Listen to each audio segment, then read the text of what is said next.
everyone wake up but you. That's true. We didn't see that. Do you think we'll ever see what happened with that and why we don't? Well, it's probably because I'm a clone. That's the answer for everything. It's the answer for everything. You know, it's a good point. We never actually saw me wake up. You know, like I said, I don't know anything more about the show now than all of you guys do.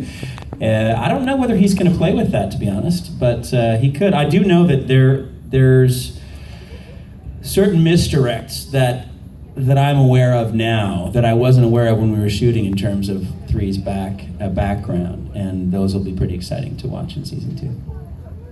Well, in terms of Three, what was it like to get to play that episode where you had your romantic partner, and obviously she had a bad fate befall her? But that was the episode for me where we really kind of started to peel back the layers of Three. What was that like to play as an actor? Were you happy to get that script? Oh, I was ecstatic. Well, first off, I know Natalie Brown really well. She and I have shot together up in Montreal a bunch of times, and also down here. And she's just a wonderful human being and great actress, and so that was amazing. And then, of course, anytime you get to subvert, and I thought what was so great was that, you know, everyone else, you know, they become sort of the heroes, and then Joe subverts that character, like say with 2, when she offs all those guys in the casino in front of you, and you're like, that's my hero that I'm supposed to like love and get behind. She just like killed 5 people.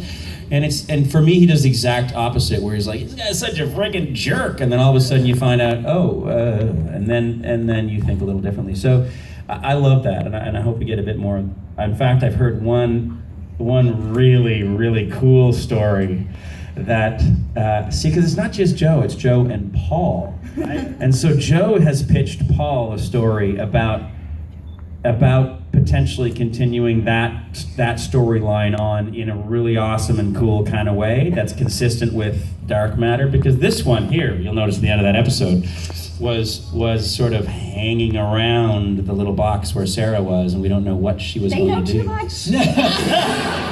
You can tell us, we won't say anything.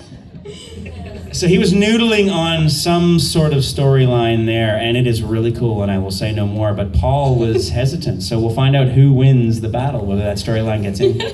Dun, dun, dun. Yeah. So does it seem like they've got an end goal for things, or is this one of those wonderful scenarios where because of this memory loss, they're kind of free to go wherever their hearts desire? Joe's very clear that he's got 5 seasons in his head mapped out, but that doesn't mean that, for instance, the crazy dude at the end with the mask and the Darth Vader voice and the reading off the curiously 1970s script off the screen. I thought that was so awesome. That actually was not part of the original plan. That evolved throughout. So things do evolve and they change as they see which characters are working. Like the android, for instance. Like every 2 days we're like, oh, there's another scene with the android. Merited, because she's fantastic, but she wasn't supposed to be as big a character as she was, and she grew and grew and grew, and I imagine she'll even get bigger. Cool. We got time for a couple more from the floor.